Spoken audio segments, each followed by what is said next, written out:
local flavor. The people we have tonight, Mr. Richard Sorensen with the Minnesota State Fire Marshal's Office, and David Steguren with the Minnesota State Fire Marshal's Office, graciously come in last minute to speak about the latest fire code changes and also the latest amendments to the fire codes. And following these gentlemen will be Gordy Bates with the City of Minneapolis Fire Prevention Bureau, who will also discuss some of the latest policy changes and amendments that just took effect the end of August recently, that anybody who does work within the city of Minneapolis should be privy to.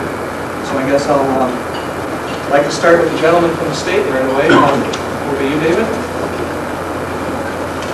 Rich.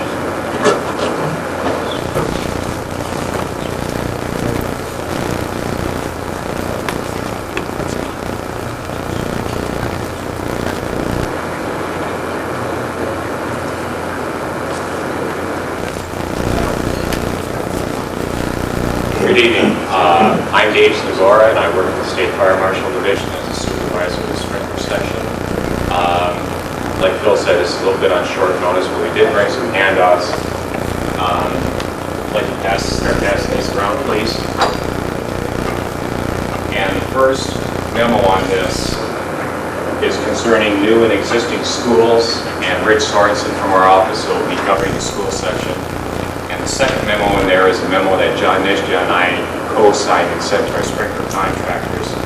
I've been using it in a lot of meetings like this, though. It is 2 pages of good tables of sections of the new fire code that are going to affect sprinkler operation in the state of Minnesota. Like Phil said, we've got a new fire code as of the 29th of June this year. The state of Minnesota adopted the 98 Minnesota Uniform Fire Code, which adopts the 97 Uniform Fire Code, which adopts the 96 NFPA 13. Okay?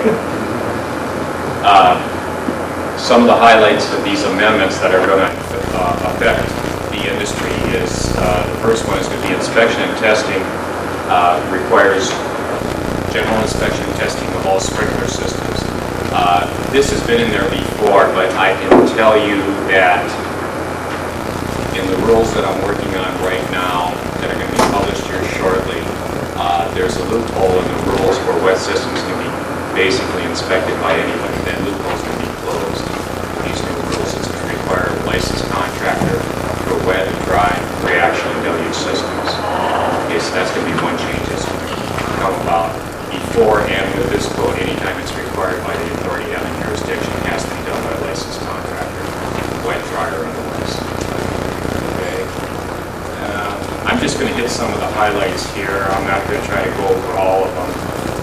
One that I personally consider as probably a standstill would be on the Group E or schools, which will require all new schools to be sprinklered, with the exception for the compartmentized 20,000 square foot 2-hour rated assembly still is in there.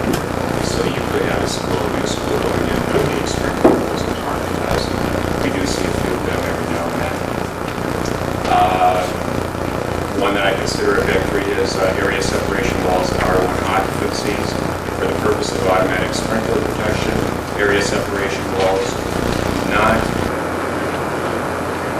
define separate buildings to group R1 occupancies.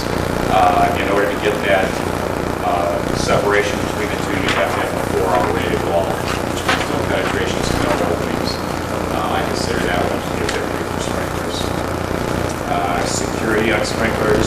Now we're going to require that they be monitored on all new installations of 20 heads or more. And there's an exception in there that's going to require monitoring of sprinkler systems, even on existing systems of 100 heads or more. So that will be a change. Valve security. Add language requiring all valves controlling water supplies for sprinklers to be locked and secured in the open position. The translation of that is to be changed to regular locks. And that's in addition to tamper switches. Okay. Non-screen means central station or network to a company's yard desk. If the yard desk were monitored 24 hours a day, 7 days a week, that would be a continuing monitoring station. That would probably be acceptable. Okay. exception to that change and not the valve? Or is it mandatory, no exceptions? I believe if you go in there, if you've got it located in a room that's secured for only the people that are concerned with its operation, that would be considered secure. So if the valves were in a locked room, That only certain people had access to, security people or engineering people or whatever, that would be considered secure. But for the typical installation, where they're sitting out there in the middle of nowhere or whatever, it's going to change the place. local pins for And it can be secure. All right, standpipe requirements. I'm going to sit there and, this one gets a little complicated. Basically, there's going to be a narrative coming out of these amendments to the fire code that I would recommend anybody go down to the state bookstore and get, because in this narrative it's going to have the English language with what the real intent of the amendment was. But for standpipes in the past, when we permit standpipe systems, we exercise the exception for the authority having jurisdiction only requires 65 psi at the top. Now for standpipes, okay, and this is only for low and mid-rise installations, and that's defined as under 75 feet from the level of access from the fire service to that level where the people are standing on. So mid and low rise, we're not required at 65 anymore. Basically, all we're requiring is the proper sizing of the standpipe, and if the contractor or engineer, whatever, can design the system to provide fire protection in the sprinkler system without the use of a fire pump, that would be acceptable. Now, the theory behind this is, before an NFPA 14 and the rest of our codes, we would have this 500 gallons and 65 psi sitting there waiting to go at a second's notice for service. Okay, you'd have 2.5-inch valves on there. The people that are in the office building or whatever don't have a 2.5-inch hose. The only ones that carry 2.5-inch hoses is the fire service. When the fire service arrives, there are standard operating procedures. They throw it on the back and they run up the stairs and hook up to it. By that time, his partner is down there on the pump, and he's pouring the hose to it. And if that fire pump is running or not, it doesn't really make any difference because that guy out the pump is running. Is there a minimum recommended standpipe and bulk main size serving that standpipe system that's required? They said you have great water pressure and you can make the sprinkler systems work with 3-inch mains. Does that necessarily mean that? Minimum size in 14 would be 4-inch. Okay, We looked this one up, and you'd have to go in and comply with NFPA 14, and I believe the minimum size is 4-inch for that. okay, so the standpipe system would be based on minimum size of NFPA 14. Correct. So you'd still have to size it, the minimum size for 14, because when he looks up to it, typically I believe they're like 100 to 125 psi at flow. And if you've got a 4-inch standpipe in the typical situation, then probably you're going to need at least a 4-inch to get it adequate supply. That was the thought behind it. To me, that's kind of radical. That was the thing. So you're talking about going back to the old pipe schedule type standpipes then? Where you're sizing the standpipe by the distance Well, from the water supply? Not really. I think it calls for 4 inches, but most people don't. Well, it always called for 4-inch minimum. Yeah, but we're going to still, we have to hold And it then from back. then, it depended on how far away you were from the water supply. Or how many extra standpipes you joined into it. Right. All the way back. Right. You'd have to size it. But you might not have to put a fire pump into it. Right. You could make the hydraulics work for the sprinkler system on the 3rd floor, and you can do it with city pressure, and you do it with city pressure. That's the change. Everybody okay with that, or unless you're clear? Well, that was the other question that I had. And if I remember the code correctly, it said that in high-rise buildings, the top 100 feet could be 4-inch minimum size. yeah, but he's only talking about low and mid-rise Right. for this. Only low and mid-rise. High-rise is defined as that 75-foot point and above. And then you go back to 14, and it depends who you're talking to. If the Volvo wants 100 psi, then you get 100 psi on the fire pump. You talk to us at 65. Okay.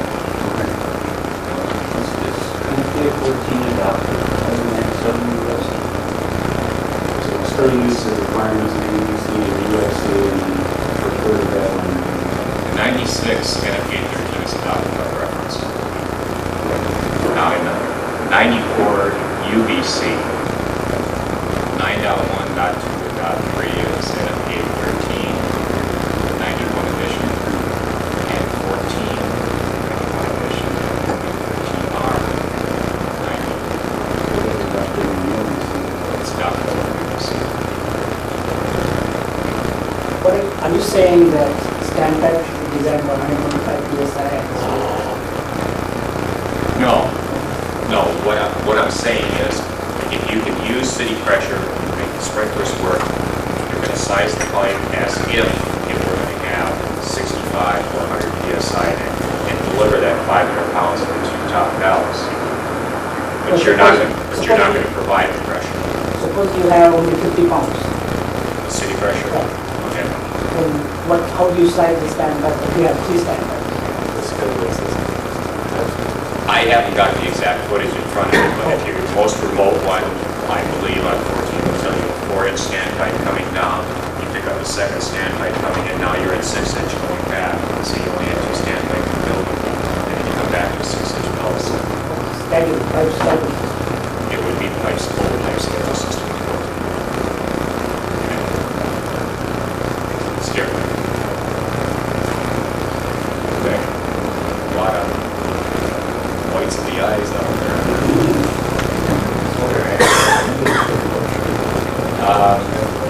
There's another new exception here too for fire alarm systems. If you had an installation that wasn't hooked up to an outside monitor, you'd be required to put a fire alarm on the inside of the building in addition to one on the outside of the building. If you monitor the system, like an auto dialer proprietary system, central station or something like that, you would have to put the alarm on the inside. But if there's no outside monitoring, then you have to put the alarm on the inside, which is another change too. Okay.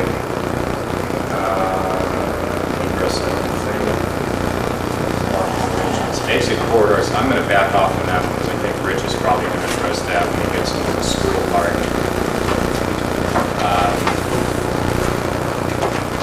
High tile storage, we're allowing an exception for occasional high tile storage, including up to 5% of the building area or 25,000 square foot without special requirements for venting or smoke evacuation. That's probably a big one. So we're going to allow miscellaneous high tile storage.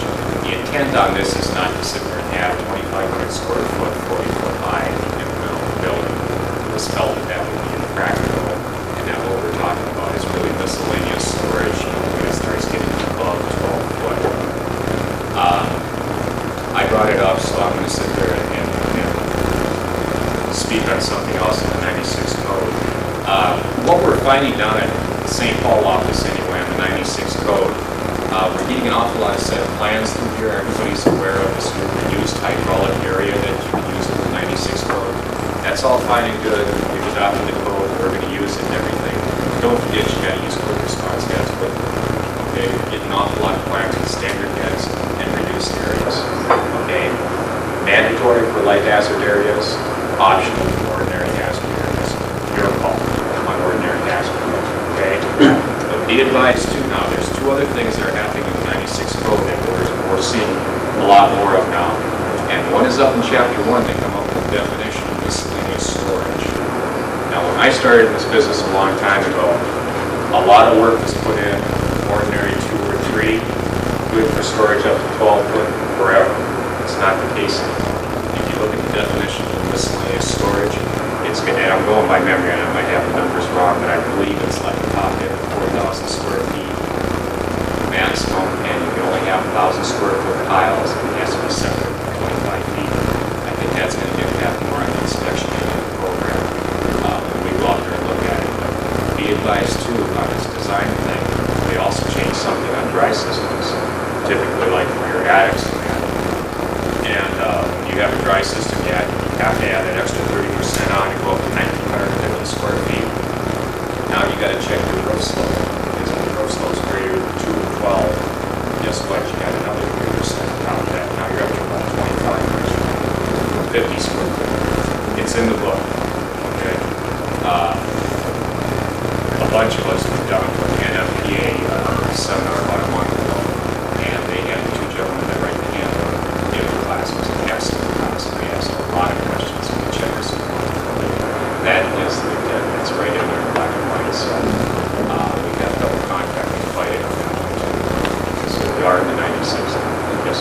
if we use it special distance sprinklers for cabins that fall out in where there's like If you're going to use like a central attic sprinkler or whatever, that is a special use head, that's got its own listing, that's got its own hydraulic requirements. As long as you comply with the listing, it's going to be no problem. Okay. But basement access, that's always been in there. Separation of occupancy has always been in there. A couple of things I'd just like to cover real quick maybe is with the sprinkler licensing law too.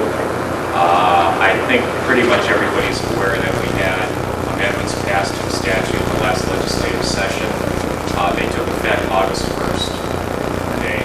And just some of the highlights of this thing were the advisory council that was appointed by the governor was, for lack of a better word, disbanded. And Commissioner of Public Safety is in the process right now of appointing a new advisory committee. Okay. The makeup is basically going to be the same as it was last committee. There's going to be 2 sprinkler contractors, there's going to be 2 journeymen on there, there's going to be a member of Fire Marshals Association, Minnesota, a member of the Chiefs Association, we're going to have a building official, we're going to have a member of the public. That list is on the commissioner's desk as we speak. Another controversial change, some people seem to think, is that there's an amendment that would allow a homeowner to install a 13B system on his 1 or 2 family residence without a contractor's license or without a journeyman's license. And the thought behind that was basically we get 3 to 5 calls a week from people wanting to know about 13B systems and wanting to put them in their homes. And we, until August 1st, had to tell them it's a misdemeanor for you to put them in your home. And they always came back and asked us, I can do whatever you want. And they can't legally. They have to hold a permit and they have to be inspected. And with this amendment now, we're going to allow the homeowner to do it. He's still going to have to submit plans to the AHJ. He's going to have to get a permit and he's going to have to be inspected. But he's got that option to do it himself. Yes, Ken? Over 20 heads, you're gonna have to have a pumping station. I don't think you're required one. No, but what you were talking about earlier, as far as having any system with over 20 heads. Is Right, that that would be- excluded from, That would be a 13 system. I don't think you're okay, required. that's 13 only?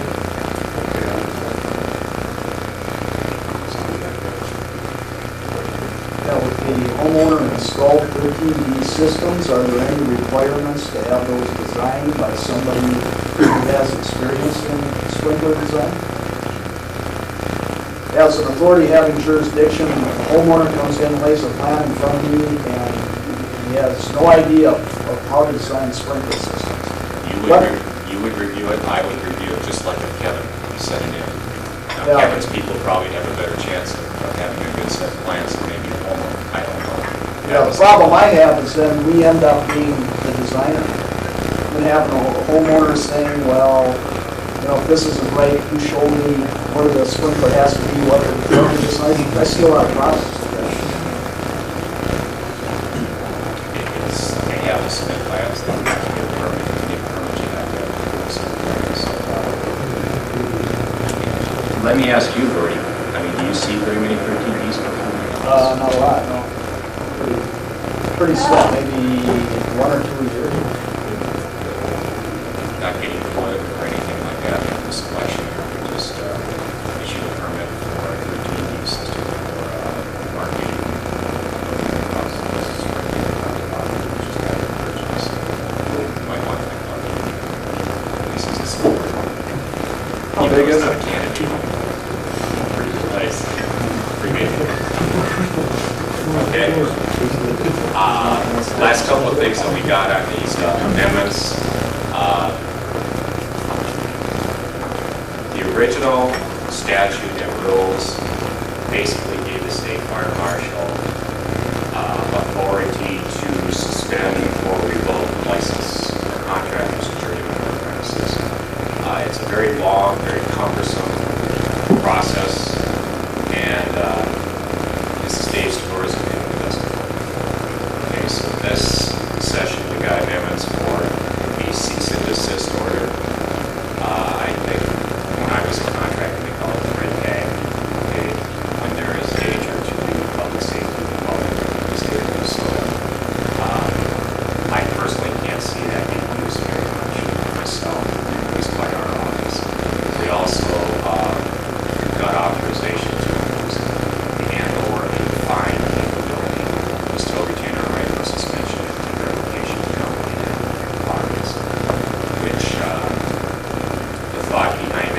is all going to come out of something called a sonar statement of need and reasonableness that the state fire marshal will file when they publish these rules.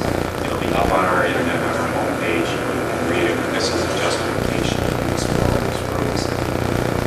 The finding was thought is more of a directed application of enforcement rather than going against the company and suspending the license for whatever period of time. I mean, the receptionist may be out of work, the truck driver may be out of work, the journeyman may be out of work because, you know, some designer may be doing other work.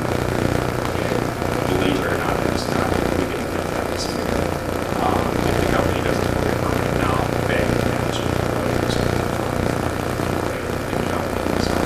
That was the thought. Okay? And those are just some of the highlights. They're small housekeeping type of changes that are going to go on there, like continuing education is going to go from 10 hours a week to 6. Gordy and I taught the first couple of years was 10-hour courses. Those are marathons. That's usually winds up for most people having 2 different functions to get those 10 hours. It's 6, which would be a seminar or whatever. There's other small changes in those housekeeping. Does anybody have any questions on that? I'm kind of curious as to what qualifies as a continuing educational unit. There really is no definition in the rules. Okay, but continuing education is used in other disciplines, and that would have to be something connected with fire protection. The things that we have not accepted in the past are like journeymen going out and getting motion training, you know, or steel-toed boots or safety glasses or something. I mean, tin bidders go to the same classes, plumbers go to the same classes. It's not really fire protection. Does it have to be some sort of a program that's put on by some entity? Not necessarily. Let me ask you in specific. We run training sessions at our company 2 hours a week. We did all last winter. Would something like that qualify? Can you document what you taught when you taught in this area? Yes. That's the example I was going to give you. A certain contractor we had out there, he called up at the beginning of the year, and his contractor ran his fitters in on a Saturday, ran 5 hours of classes. He had Central in there, Metallic in there, Reliable, I think, came down, and they were showing good heads, this, that, and the other. That was 5 hours. The next 5 hours after that, he ran down to St. Paul Fire and Casualty, ran it to the Bell down there, which I thought was excellent, and the same group of fitters. He documented, you know, the top of the class or whatever. He signed, what do you call it? Attendance rosters. Yeah. And they were there. The contractor filed, you know, the state fire marshal's office. I thought it was great. I think you guys got a good 10 hours on it. It was varied. It was relevant. It was fire protection stuff. And that's the contractor that took it upon himself. You know, I know a lot of the journeymen that are taking classes from 417 or from the FSA on the same cloud, and that's relevant. You know, they sign their documents and their employer signs off for them, and they're accepting that one too. We've had a lot of varied things. I mean, if it's fire protection, if it's relevant to fire protection, they accept it. There's no real hard definition. We've got a little bit of latitude in this. But like I said, steel-toe shoes and safety glasses are not really relevant. Anybody else? I'll let you get to it. Just start to start.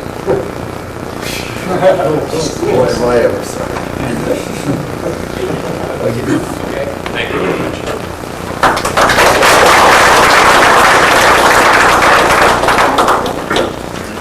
I was expecting 15 people, so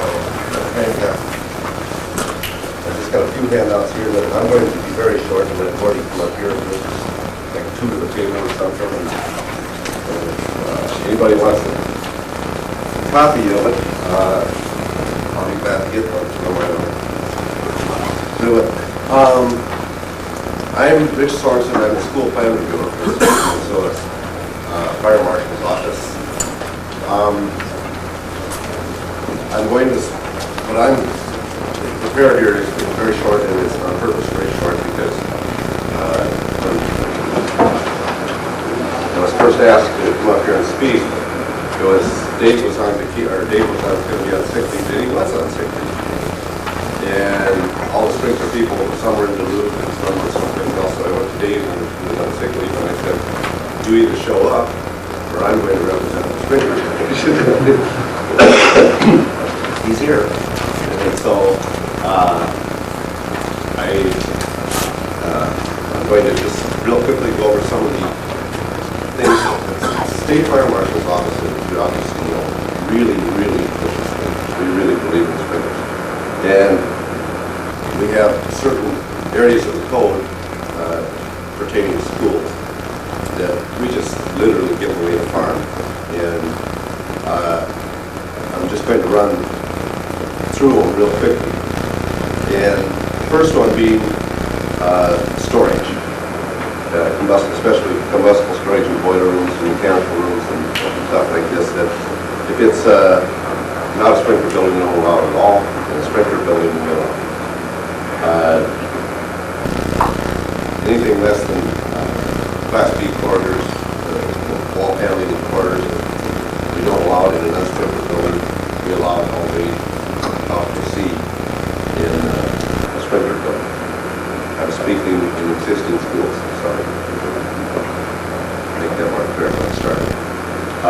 All curtains and draperies in unsprinkled schools have to be flame retardant. In sprinkled schools, they don't have to.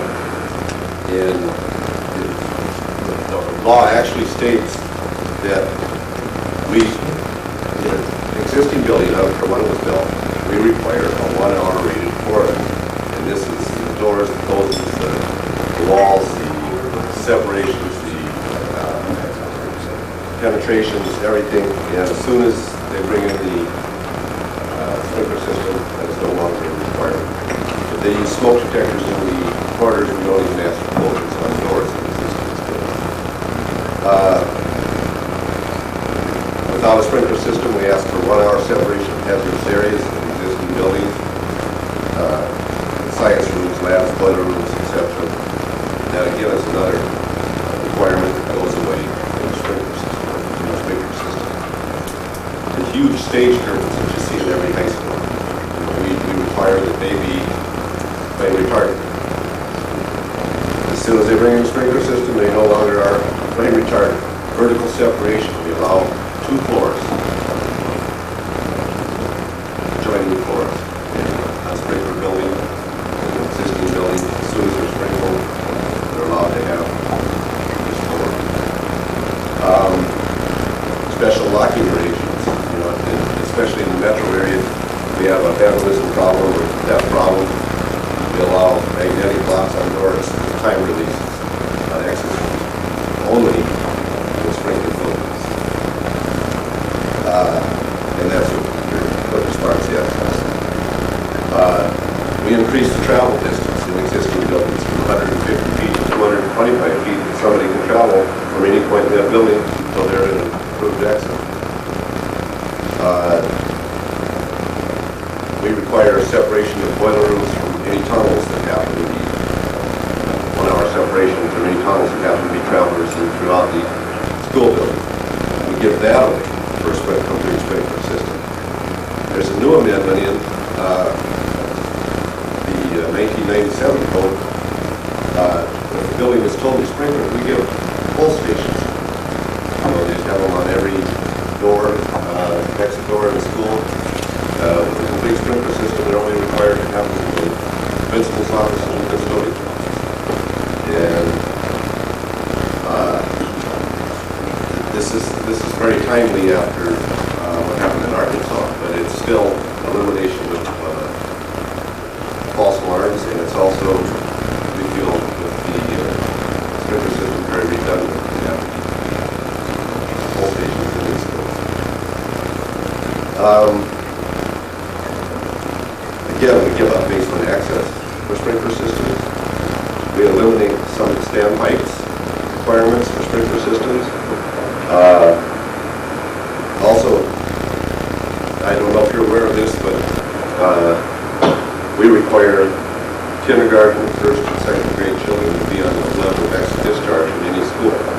But in the sprinkler building, we allow them to go up one floor or down. And if they smoke protect, it depends on the, if they use both smoke protection and sprinklers, they can put it before they want. And finally, it's not a big thing, but in an existing school it is, we allow folding hooks in the corners. I think everybody's seen the little hooks where the kids hang their clothes and together. We require them to be gone if the building is sprinkled and if they sprinkled well and they're allowed to keep them. So I think you can see the rule or the general trend, and that is that we really get away from farming the sprinklers. And when we go in there and we find in our inspection, if anything is tampering with or bothering that sprinkler system, we get real excited because we have literally given away the farm in those sprinkler systems. So, and to try to make this quick and fast, is there any questions as to how we look at schools? I had a question. You're talking about tunnels and boiler rooms, 1 hour separation. Schools I've noticed being designed and installed to where the boiler rooms have been sprinkled, but the actual tunnel system is not. Is it, you said fully sprinkled building, are you talking about these tunnel systems also Right, being if sprinkled? they don't sprinkle those tunnels, then they have to sell them.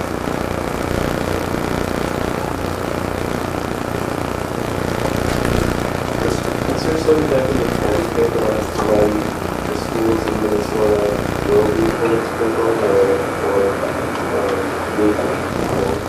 Well, when we went out and we initially started our inspection 8 years ago, our inspection process 8 years ago on the school, we were given 3 inspectors to do the entire state. And we are not literally finished with the first round of inspections. But once we do, the schools are given 3 to 5 years to come into compliance.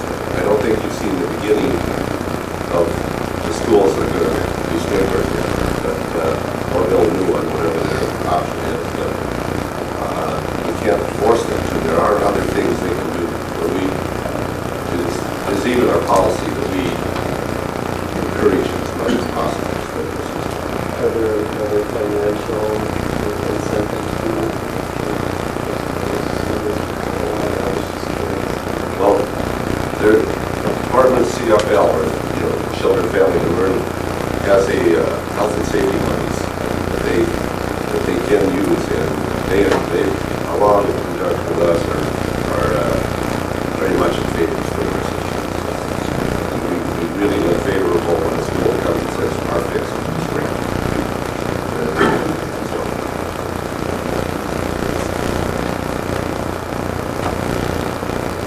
I've just noticed recently that when you talk about the inspection of schools, that has not been limited to the inspection of unsprinkled schools. I've seen been inspections of sprinkled schools already to where the state has come in with basically fix-it orders and for things to where at the time when these buildings were sprinkled and met the intent of the codes at that time, but now with let's say either the installation or modifications to the building since then, there's been additional sprinkler work created because of those work orders. Absolutely. It's one of the things that I think we've stopped statewide is principal coming up to the janitor and saying, go get some 2x4s and build a room or something. And it's one, you don't see what we see. And so I think we've effectively stopped that, but it has carried on for many years before, and the sprinkler systems that were put in and complied at the time no longer cover these areas, and yes, we can move right direction.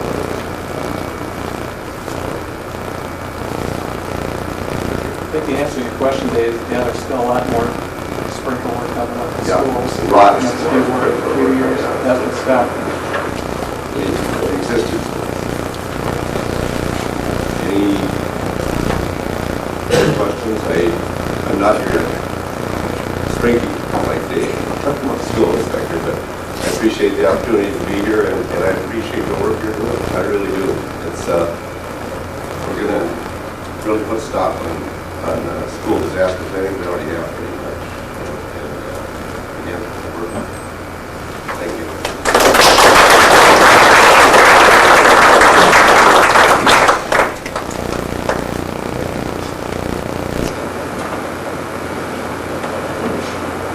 Good evening.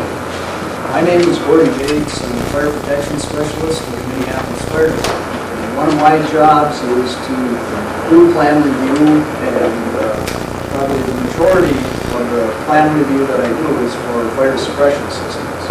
Sprinklers, standpipe, even get into some of the special hazards like FM 200 and 200 replacement drills.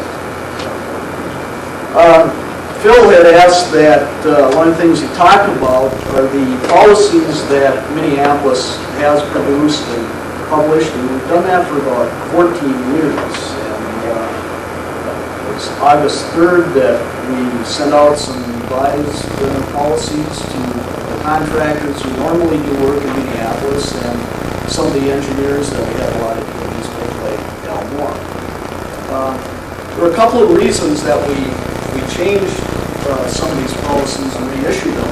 One was the state's adoption of the new fire code, which changed some of the issues that we had dealt with in the policies. And the other was there was a change of administration in the Minneapolis Fire Department. So with that change in administration, there has, in some areas, been a change of opinion on how to deal with certain items in sprinkler systems. As an example is, what do we do with elevators, elevator shafts, elevator equipment rooms? In the past, Minneapolis had said that we did not want sprinklers in the mechanical rooms or in the shafts. That policy has partially changed. The policy now matches the state fire code, where the bottom of all shafts will have sprinkler protection, and the equipment rooms for hydraulic elevators. So there still is not a need to sprinkler the traction type elevator equipment rooms or the top shafts if the shafts are non-combustible. A couple of other things that we addressed at the same time that we published the policy changes is we condensed the various letters and policies that we had on dealing with permits. So we now have a one-page summary of what Minneapolis expects for sprinkler permits. When you have to have a permit, how the permit is submitted, what information is required on that. Another thing we did was outline what we expect for testing and inspections. When your sprinkler fitters need to call the inspector prior to the ceilings being installed or walls being boarded up, so the inspector has a chance to take a look at the piping before it's enclosed. A summary of what's required for hydrostatic testing, fire pump tests. Also, the third sheet details some of the things that we expect to see on plans for a plan review, such as the size of the drawings. It's very difficult to review plans that are drawn to 1/16 inch scale or 3/32. There are some cases, if you had a large warehouse and the drawing is neatly done, that you can do it to a smaller scale, as long as you can read it. We've had a lot of plans in the past where it were actually impossible to determine what was going on in the plant. We reiterated that hangar components have to be UL listed or FM approved. We've seen a lot of various hangar components that have been used that do not have the listing, and it puts a burden on us to try to determine whether those hangars are really suitable for sprinklers or not. So that's, if you're using a new type of hangar component, submit a cut sheet that that shows that that item was listed or approved. The reason we originally came up with these policies was to address common questions that we would get from designers and fitters, and to address continuing problems that we had in some areas. Like I said, we first published these about 14 years ago, and we have changed and added to it as we've gone along. Now, many of the changes in the latest policy was just basically to change sections of NFPA 13 that we referenced. So some of the changes you see here may not have been a change in the policy itself, but just for a reference, a little more information. And I'll go through a few of these policies and give you an idea of some of the reasons why we have adopted the policies, and what we're trying to do is we're trying to give the sprinkler contractors information up front. Also, these policies become a guide for us if we don't see a certain situation for, let's say, every 5 or 10 years. We can go back and see what we did the last time. Hopefully. As an example, one of our policies is a listing of occupancy classification. In NFPA 13, it basically states that depending on the fuel load, it will be a certain occupancy type, be it ordinary, group 1, group 2, extra hazard to it, and then gives a few examples. But the examples they give do not cover all the real world situations.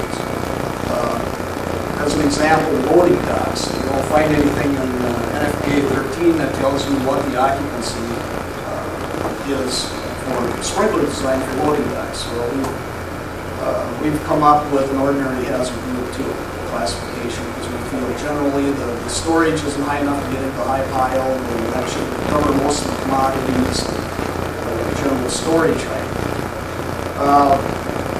Mall areas of shopping malls. We've had designs that the shops are designed for ordinary hazard group 2, but you get out into the common area, it's a light hazard design. If you go to some of these malls like Rosedale or Ridgedale, you can see a very heavy fuel load in the mall area at certain times. So these are some of the things that we're trying to address with these policies. If anybody has any questions, raise your hand as we go along, we'll address them at that time. Another thing that may be unique to Minneapolis is the location of fire department pumper connections. Fire department connections on sprinkler and standpipe. In Minneapolis, we require it to be on the address side of the building. We have a few other requirements, such as buildings that are more than 14 stories in height. We want a permanent sign at the fire department connection indicating what that system is designed for as far as maximum pressure. Is it 250 pounds? Is it 400 pounds? How much can the fire department pump into that system theoretically without blowing it out?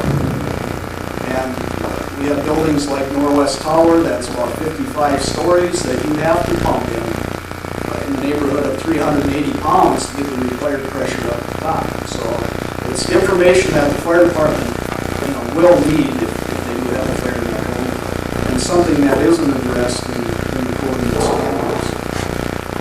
We have seen fire departments connections that were installed below a loading dock, so if there was a truck parked at the loading dock, you literally have to crawl under a truck or a trailer to hook up to it.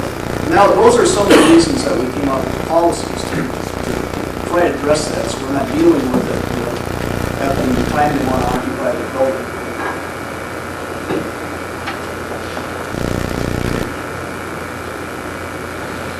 We have a policy that deals with hydrostatic testing of sprinkler and standpipe.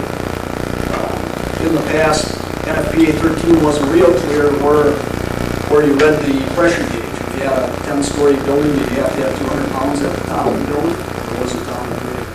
It's one of the things that our policy addressed. We get into details for standpipe required for buildings under construction. This is an item that you don't find in the NFPA standards, but it is in the building and fire code. This is something that many sprinkler contractors were not aware of and didn't know what the rules and regulations were. Protection of atriums, sprinkler systems. When atriums first became popular in the early 80s, we saw varied design as far as the sprinkler systems were concerned.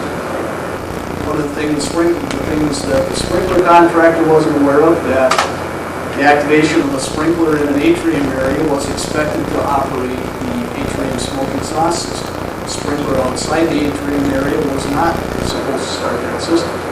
So we wrote up a policy indicating that we needed control and enunciation of the sprinklers in the atrium to be separate from the rest of the building. And that was there primarily for activation smoke control reasons. Dave touched a little bit on standpipe, and we don't need to have the 65 or 100 psi pressure at the top. We do have a policy that outlines the sizing of standpipe. And this has been, I guess, somewhat controversial, but our policy came from a direct interpretation from the NFPA. Questions that we asked them on the pipe schedule method of sizing pipe, standpipe in NFPA 14. We got a written reply from them, and that's what we based the policy on. And it's based on the amount of flow you expect in standpipe and the distance from the water supply to the most remote hose outlet on the stand. We also have a policy on the sprinkler design and kitchen exhaust hose. This is something that NFPA is, I think, negligent on as far as giving direction for pipe sizing design. The state has a policy also which differs from ours, but at least that's fine.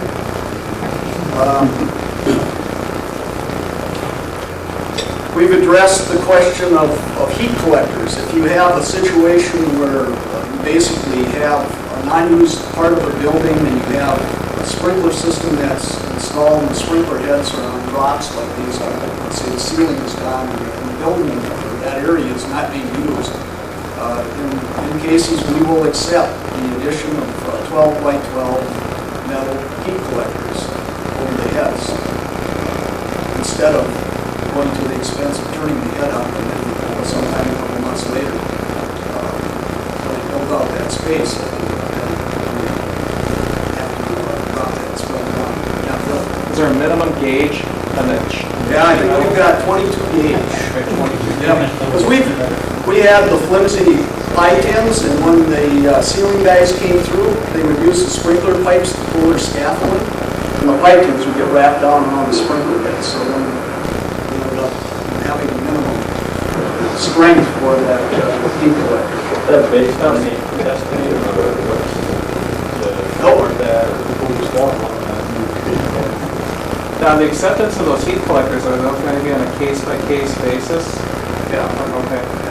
The only time that we would accept it is if the area is basically an unfinished shell space. And what about if a building owner came in and put in some type of, let's say, cloud ceiling? I'd get real specific for you. Wood, 1x6s on end, 4 inches on center, creating a cloud-type ceiling with light, 4 foot by 4 foot light fixtures, surface mounted below it. we would expect that. How would you protect the area below? If it didn't meet the requirements as an open ceiling, where you have that 70%? Yeah, 70% Well, minimum opening it width. kind of does, but the light fixtures themselves are the things that present the obstructions. I guess we would expect the protection to be up above, number one, because it's wood. Oh, there So we've got is combustible. existing protection above. Right And then now. they're dropping heads. What about, in addition to that, putting heads below that ceiling with heat collectors? That'd be fine as long as you're protecting So if you the protect heads above and below. the cold side. That's what would be the main issue. If you had to put it above.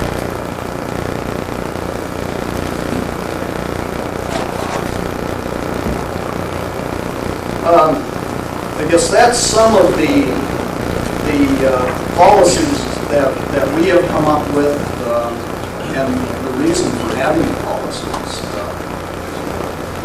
With the change in NFPA standard from 96 edition, there may be some other issues that will come up that we may end up writing a policy to cover common problems that we run across. I did bring all the printed policies that I had in the office. There's about 10 of them back on the table. So if anybody's interested, we have sent them out to the sprinkler contractors who normally work in Minneapolis. And if somebody doesn't have a set of policies and would like one, we gladly send them. Do you have any questions? Yeah, Corey, this is more of a political science or civic question rather than a sprinkler question. If you remember our old civic books, the flow chart of how a bill becomes a law, how does a policy become a policy? Policy starts with an idea, generally a problem. If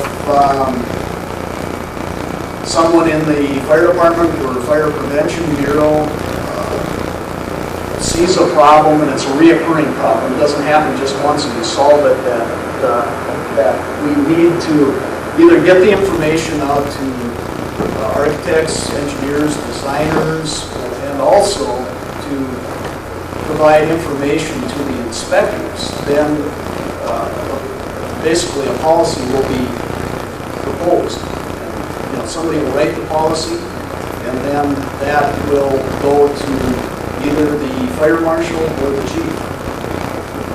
Okay, so it doesn't go to council and No. Yeah, and the departments can write policies. It's just that they have to be available to the public. So it's a one-time decision? Generally not. No, it goes through a couple of people. Like let's say I'm having a problem with some area of sprinkler design. I'm seeing the same problems come from a couple of different contractors. So I think it's a good idea to write a policy so we can get it down in writing. I have guidance. We can send it out to the designers to let them know what we expect. And then once that is written, then it's taken to the let's say the fire chief and say, we would like to have this policy. This is the problem we've been having. We hope to correct it by doing this. Do you see a problem? So I don't know if you're getting at whether these policies ought to be sent out to the industry first. But some you should distribute to some people so that you can get an idea before giving the solution. Yeah, that's a good idea. And say in some cases we do talk to designers and fitters, depending on what the problem is, to try to get some feedback. And in some cases, they may have initiated the policies. We've had some items in the code that we have enforced, and it becomes a big enforcement headache. Is it worth the headache, or do we change a policy, write a policy, so we're not always in this conflict, because it's really not a big problem as far as the fire hazard. We've done that. Are there any questions? Potential one for the public and then out the 96 code and the quick response for this area. NFPA says that all heads in the area need to quick response. My question is, does that mean the entire floor? Does that mean the entire room?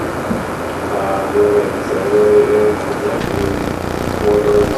If you have a small office off in the corner, does that have to be? I think it may have been addressed, because I ran across something either, was it a formal interpretation from NFPA or in their handbook. I think in their handbook, as I remember it, they refer back to a compartment. You have the definition of a compartment under definitions. I think they refer back to that in the handbook itself. Say what they expect are all the all the heads in that compartment to be the same type, either quick response, residential. Anything else? You might want to check that, because that's not the interpretation I got from NFPA. I called them on that. And what they told me was that an area would consist of, as a real simple example, if you have an office warehouse building where a third of the area is office and 2/3 of it is warehouse, if you were using quick response in the office, quick response would have to be used throughout all the areas of the office, as opposed to a specific compartment. That's in relation to the reduction in area for Right. design? Exactly. So it wouldn't be just one compartment. It would be all those common areas associated or around that compartment also. That was what they told me. That wasn't in writing. That was just over the phone conversation with NFPA. I can offer a suggestion. Put your comment in writing to the NFPA and ask for a formal interpretation. You must reply to the formal interpretation exactly, does it mean this or does it mean that? Right. I have another question, Gordy. Yeah. And it may already be in your policy, I'm not sure. How are you treating deep fat fryers now? Because of Grinnell losing the listing on the... Well, they didn't lose it, they gave it up. Yes. Well, my understanding is that UL said that any heads produced prior to a certain date could still be used because they still had the listing, and that Grinnell was going through the process of getting the heads listed. And I haven't heard whether they now have the new heads listed or not. Not that I know of. I called them on that once, and they said the person I talked to said they had no intention of trying to get another head listed. They were done. I spoke with Jerry Pennington in the spring, and he indicated that they were going to get the listing back, that they felt that there was a market for it, but they anticipated them being on the shelves in July, but I haven't seen that, heard anything about it. See, that's what I had heard too, that they were going through actually going through the testing process. That's secondhand information. So what happens in the meantime? Well, yes. Do you have access to the AE1 heads that were produced prior to, what was it, October of '97? Maybe we might have some. Yeah, otherwise you... If I don't, though, what do we do? Suppose you end up with the wet chemical system. Rather not do. Does the state have the same opinion? The logic that we use behind this is we can't, you're supposed to use a listing head over the grease fat prior. We can't require you to use something that doesn't exist, technically. So if you use an EA1 over the grease fat prior today, we're going to say that that's okay until the new head comes out. And likewise, we're being told that the new head is coming out.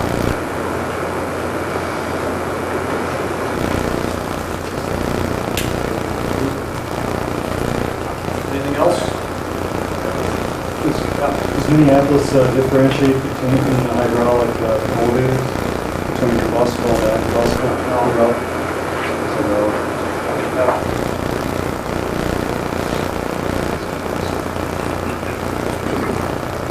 Thank you.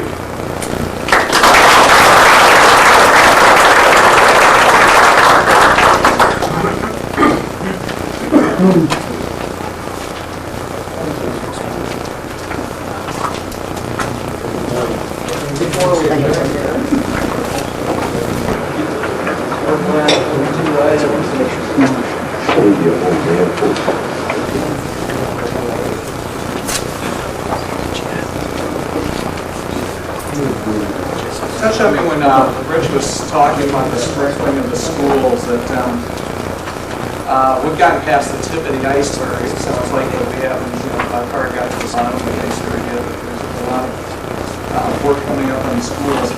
There was an article just recently in the NFPA update, the August-September issue, where it says sprinkler protection in schools. And it goes on to say since 1986, approximately 48% of the fires in schools were determined to be acts of arson. And there was an average of $5.3 million worth of damage for each school arson act for buildings that were not, school buildings that were not sprinklered. And the buildings that were sprinklered, there was only an average loss of $125,000. And since there's 1,600 school buildings reported statistically nation or statewide, that they figure that the typical school building stands a chance, a 65% chance of sustaining a fire over the next 10 years due to arson. The last 10 years are an indicator. So arson is a big problem in the schools, and that's another reason, a good reason to sprinkle the schools, because it does happen, and it's happening at more of an alarming rate than ever before. It's just bigger and deeper trouble these days.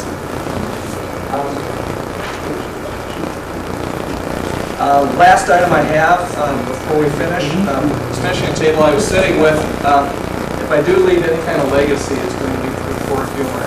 Anybody who's willing to send me better humor can send it to me. So in this election year, I'm going to leave you with this. An engineer wanders into a back alley antique shop in Stillwater, Minnesota. He's picking through the objects on display. He discovers a detailed, life-sized bronze sculpture of a rat. And the sculpture is so interesting and unique, he picks it up and asks the shop owner how much it costs. The shop owner says, well, $12 for the rat, sir. He says, and $1,000 more for the story behind it. Well, the engineer says, well, you can keep the story, old man. He said, just give me the rat. He said, how much? $12. The engineer takes off the rat. As soon as the engineer leaves the store with the bronze rat under his arm, he crosses the street from the store, and 2 live rats emerge from the sewer drain and follow in the step behind him. Well, he's a little nervous, and he looks over his shoulder and starts to walk faster.